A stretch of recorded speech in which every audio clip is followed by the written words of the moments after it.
messieurs les représentants de notre conseil d'administration, mesdames et messieurs des médias, et aussi chers collègues et amis de l'aviation.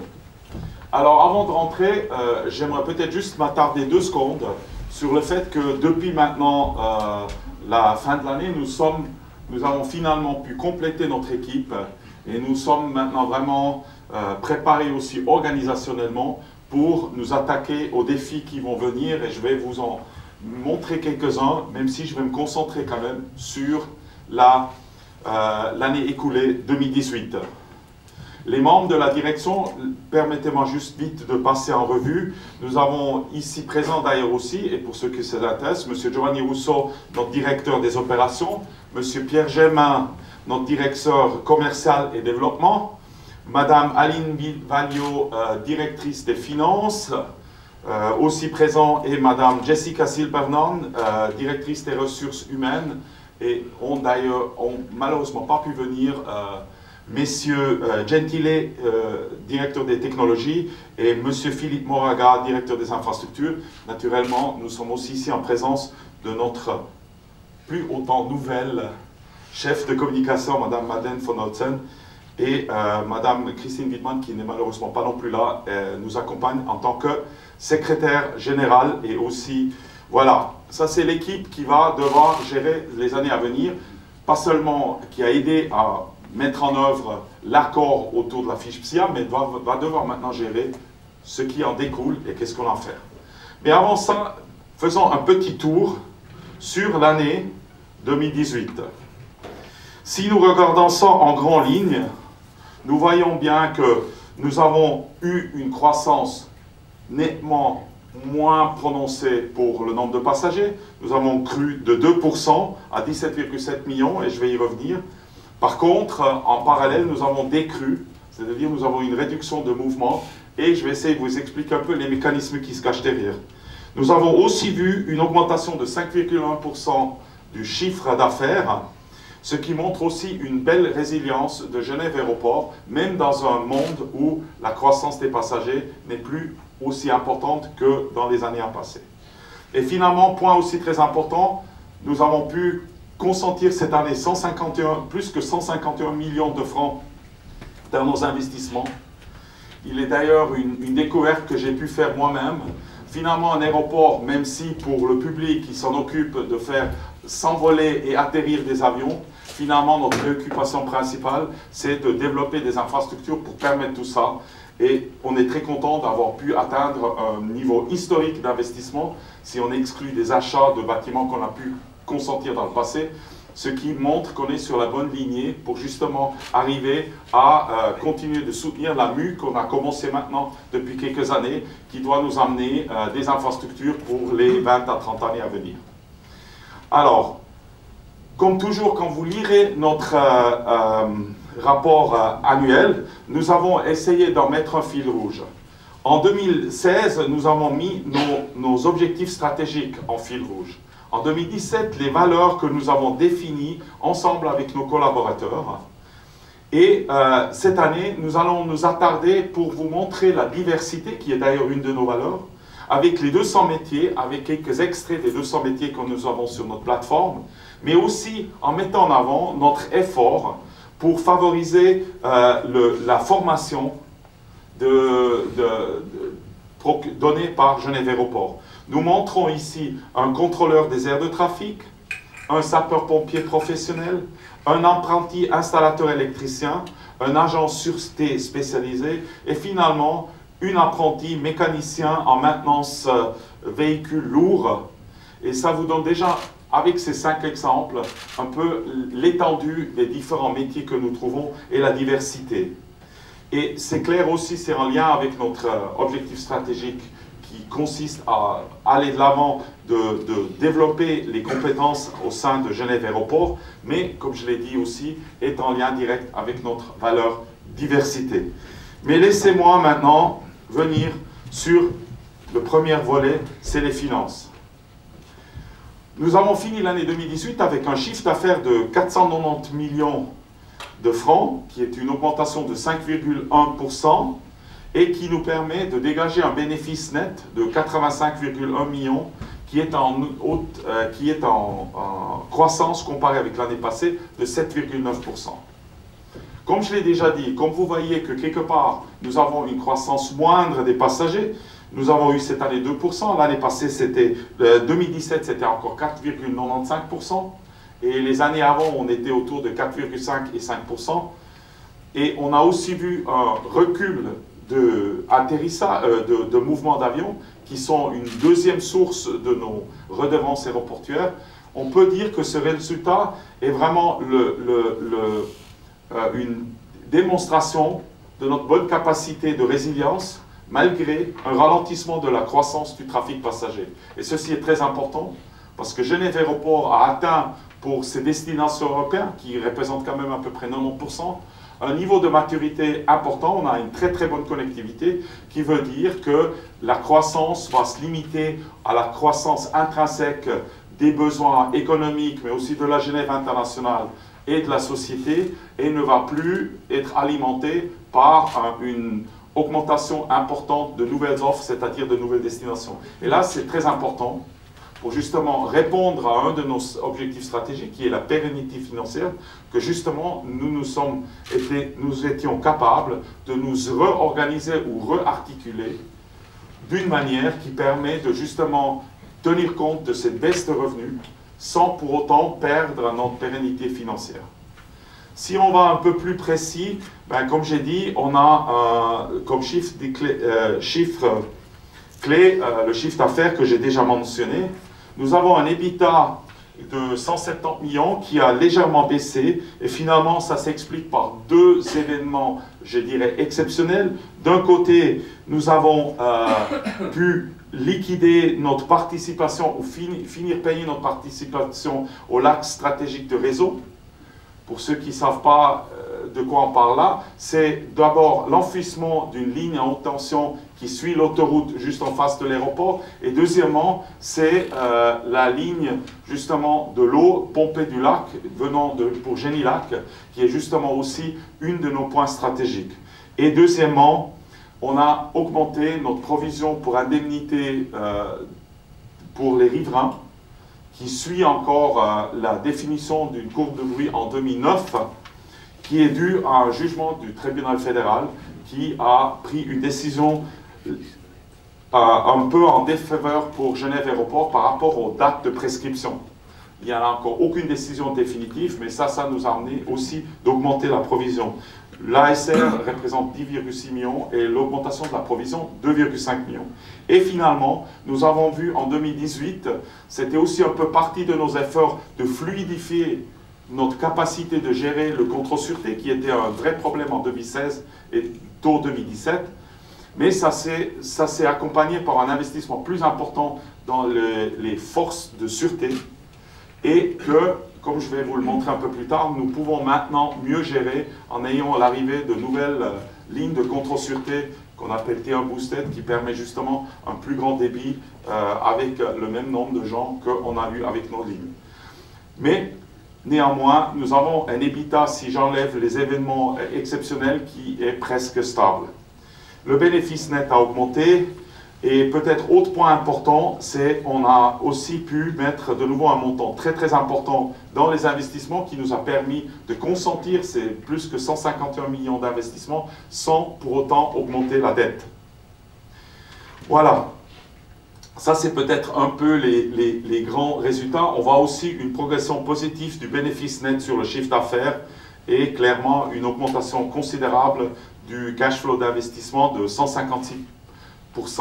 Ceci va devoir continuer parce que nous voulons arriver sur les années à venir à une vitesse de croisière de à peu près 180 à 185 millions d'investissements par année. Ceci est nécessaire pour nous permettre d'entamer les travaux de nouveaux développements pour justement mettre Genève Aéroport à jour et lui permettre d'envisager les années à venir sereinement et avec un service à notre clientèle au niveau qu'elle peut attendre. Voilà. Si on continue, la répartition des produits, comme vous le savez, nous avons une partie qui provient de nos redevances aéroportuaires qui représente 56%, c'est totalement stable par rapport à l'année précédente, et on a 44% des revenus venant du commercial. Là, on a au non-reporteur où vous trouvez des choses comme les parkings, les redevances commerciales, et qui regroupent finalement les redevances qu'on a de nos magasins, mais aussi de nos restaurants. Ceci est un bon signe parce qu'il est évident que, compte tenu qu'on a quand même une progression assez positive de tous ces chiffres, de 5,1%, il n'est pas toujours évident de faire suivre des domaines comme la vente au détail, qui est quand même une grande partie de nos commerces, au même rythme. Et je pense qu'on peut être très très satisfait de ce résultat. Si on regarde un peu l'évolution, on voit que Genève Aéroport continue à être en constante augmentation de son chiffre d'affaires. Ceci va quelque part aussi en parallèle avec l'augmentation des passagers. Et comme j'ai déjà dit, cette année, on a pu maintenir notre bonne santé financière malgré que la croissance pour les passagers n'est plus au même niveau. Nous restons tout à fait dans la fourchette des dernières années de notre bénéfice net, qui se traduit quand même à une contribution directe à l'État de 42,6 millions, c'est-à-dire 50% de notre bénéfice. Si on regarde un peu les activités aériennes de l'année passée, je pense qu'on a continué dans la volonté de développer une desserte de qualité, parce que ça reste un enjeu crucial autant pour nos passagers que pour les compagnies aériennes, mais aussi pour le positionnement de Genève Aéroport. On est resté très forte avec notre connectivité. En 2018, on a aujourd'hui 148 destinations, dont 124 en Europe et 24 hors Europe, et dans 53 pays, dont 36 en Europe et 17 hors Europe. Même si le partage entre destinations et chiffres semble pas aussi loin, il faut quand même se rappeler qu'à peu près 90% de nos passagers sont des passagers pour des destinations européennes. On reste quand même en première priorité un aéroport de connectivité en Europe. Du côté de l'arrivée de nouvelles lignes intercontinentales, parce que ça reste notre objectif stratégique et on continuera d'y travailler. Et d'ailleurs, vous avez peut-être pu entendre que pour cette année, on a aussi annoncé déjà pour juin l'arrivée de Kenyan Airways. Mais l'année passée, nous avons l'ouverture d'une nouvelle ligne Ethiopian Airlines pour Addis Abeba. Et comme vous le savez, Addis Abeba est l'un des 2 ou 3 hubs majeurs de l'Afrique qui donne à travers de Addis Abeba une connectivité pour une quarantaine de destinations en Afrique. Et de plus, en tant que Genève International, c'est un lien très très très fort et important parce que vous avez l'Union africaine qui a son siège à Addis Abeba. Comme j'ai déjà dit, le trafic passager a connu une croissance moindre que les années avant, plutôt à 2%, qui est, comme je l'ai aussi déjà dit, un signe de la maturité de notre plateforme. Et en plus, avec un nombre de mouvements qui a reculé de 1,9%, qui montre aussi la bonne utilisation des lignes, un très grand niveau de remplissage des avions, et aussi plutôt la tendance d'amener des avions plus grands ou mieux remplis que des avions de plus. Je pense qu'un autre point qui doit nous réjouir, c'est le fret continue à évoluer très positivement avec une augmentation de 7,1%.